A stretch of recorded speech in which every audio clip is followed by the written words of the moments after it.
নমস্কাৰ আজি মই আহিছো আৰু এটা নতুন ৰেচিপি লৈ হেইটো হৈছে ঠেকেৰা টেঙাৰে মাছৰ ঝোল ঠেকেৰা টেঙাৰে মাছৰ ঝোল বনালে ভাল লাগে গৰমৰ দিনত ঠেকেৰা টেঙা খোৱাটো এনেই বহুত ভাল তাতে আকৌ মই যেতিয়া মাছ আনে অকমান মাছ ৰাখি দিও সেইখিনি মাছ মই ঠেকেৰা টেঙাৰে বনাই কিনে খাও কাৰণ ঠেকেৰা টেঙা গৰমৰ দিনত খালে ভাল লাগে আৰু ঠেকেৰা টেঙাটো বহুত উপকাৰী হয় পেটৰ কাৰণে সেইকাৰণে ঠেকেৰা টেঙাটো মই মাজে মাজে প্ৰায় বনাই থাকো গতিকে আহক আপোনালোকেও চাওক মই ঠেকেৰা টেঙাটো কেনেকৈ বনাও গতিকে ভিডিওটো আৰম্ভ কৰো আপোনালোকে চাই থাকক এতিয়া ইয়াতে দিম মই প্ৰথম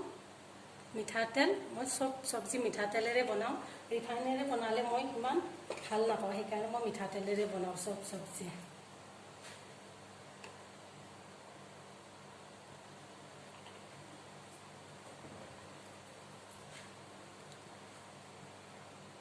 এতিয়া তেলটো অকমান গৰম হলে মই তাতে পাঁচফোৰণ দিম কাৰণ মই সৰিয়হ দিলে এনে সবজিটো খাবলৈ বেছি সোৱাদ হয় কিন্তু মই সৰিয়হ নিদিওঁ কাৰণ মোৰ মা আছে মোৰ মা সৰিয়হ নাখায় সেইকাৰণে মই সৰিয়হৰ জেগাত মই পাঁচফোৰণ ইউজ কৰোঁ সেইকাৰণে মই তেলখিনি গৰম হোৱাৰ পিছত প্ৰথমতে অকমান পাঁচফোৰণ দি লম এতিয়া তেলখিনি গৰম হৈছে মই পাঁচফোৰণটো দিলোঁ তাৰপিছত মই এতিয়া ইয়াতে অকমান দুটা আৰু শুকান জলকীয়া দিম শুকান জলকীয়া দিলে সেন্টটো ভাল হয় আৰু খাবলৈও সবজিটো সোৱাদ হয় শুকান জলকীয়াটো অকমান ভাজা হৈ লওক তাৰপিছত মই পিঁয়াজখিনি দি দিম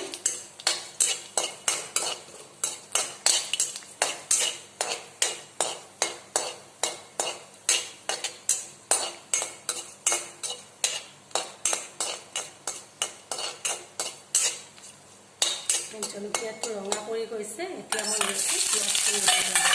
বেছি দিয়া নাই পিঁয়াজ কাৰণ চবজি বেছি নহয় চবজি অলপ কমকৈ বনাম সেইকাৰণে পিঁয়াজ মই অকণমান কমকৈ দিছোঁ পিঁয়াজখিনি ভাজা হৈ ল'ম এতিয়া পিঁয়াজখিনি ভাজা হৈ গৈছে এতিয়া মই ইয়াতে দিম আলু বইল কৰি কিনে আলুখিনি মই সানি থৈ দিছোঁ এতিয়া মই এইখিনি দিম আলুখিনি দিলে মানে চবজিবোৰ বহুতো আলু নিদিলেও চলে যোনবিলাকে আলু দিলে ভাল নাপায় সেইবিলাকে আলু নিদিয়াকৈও বনাব পাৰে কাৰণ আলু দিলে মই আলু এইকাৰণে দিওঁ আলুটো দিলে তাৰমানে চবজিটো অলপমান কাৰণ পাতল বেছি আলুটো নিদিলে যিহেতু পাতল হয় আৰু আলুটো দিলে অলপমান চবজিটো ডাঙৰ হয় সেইকাৰণে মই আলুটো দি দিওঁ এতিয়া আলুটো অকণমান ভাজি লওঁ মই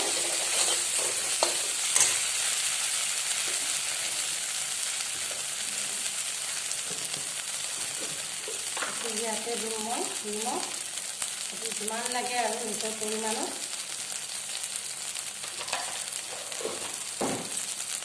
নিমখটো দি দিছোঁ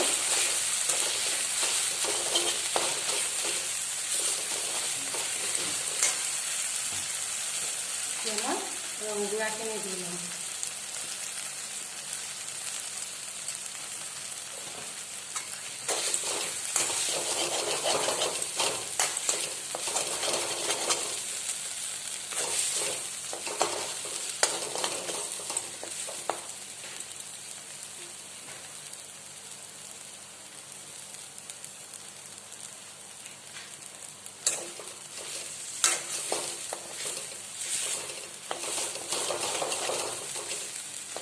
এতিয়া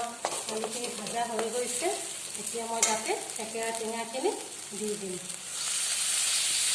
ঠেকেৰা টেঙাখিনি বজাৰতো পোৱা যায় কিনিবলৈ মই বজাৰৰ পৰা অনা নাই কাৰণ বজাৰত কিনাবিলাকত ধূলি বহুত থাকে একদম বালি বালি লাগে খালে সেইকাৰণে মই ঠেকেৰা টেঙাটো বজাৰৰ পৰা কিনি আনি গোটেই টেঙেৰা সেইটো কাটি কিনে ঘৰতে শুকুৱাই লৈছোঁ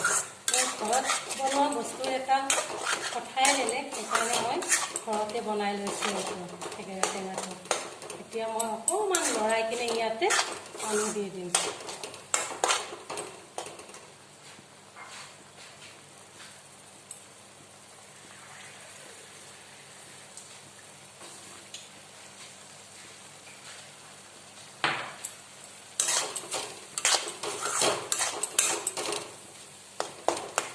হৈ গৈছে এতিয়া এতিয়া মই ইয়াতে অকণমান পানী দিম, বেছি নবনাওঁ, অকণমানে বনাম, সেইকাৰণে পানীও মই বেছি নিদিওঁ আৰু অকণমান দি দিওঁ।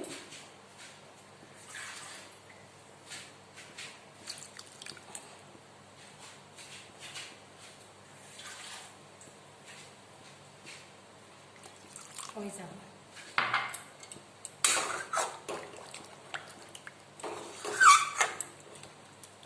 এতিয়া মই ইয়াতে মাছখিনি দি দিম।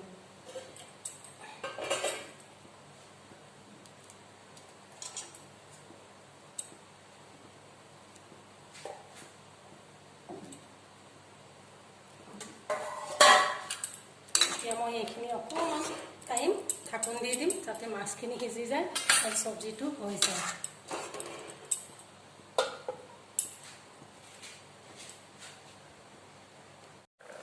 এতিয়া মোৰ চব্জিখন হৈ গৈছে, মাছৰ টেঙাৰ জোলখন হৈ গৈছে। আপোনালোকেও বনাই খাব কেতিয়াবা, বহুত প্ৰায়ভাগ মানুহে বনাই খায় আৰু যদি কোনোবাই খোৱাও নাই এনেকৈ আপোনালোকে বনাই খাব, বহুত ভাল পাব আপোনালোকে খাই কিনে। পেটলৈও ভাল, এইটো গৰমৰ দিনততো বহুত ভালেই আৰু থেকেৰা টেঙাটো, গতিকে আপোনালোকেও এইটো খাই ল'ব বনাই কিনে আৰু খাই কিনে মোক জনাব যে কেনেকুৱা হৈছে, এইটো কেনেকুৱা লাগে আৰু এনেকৈ বনালে। ভাল লাগিলে কওক, বেয়া লাগিলে কওক, আৰু মোৰ ভিডিঅ'টো চাই কিনে আপোনালোকে লাইক কৰিব, ছাবস্ক্ৰাইব কৰিব আৰু কমেণ্ট জৰুৰ কৰিব কেনেকুৱা হৈছে, মই ভালেই বনাইছোঁ নে বেয়াই বনাইছোঁ সেইটো মোক ক'ব। আজিলৈ ইমানেই, ধন্যবাদ।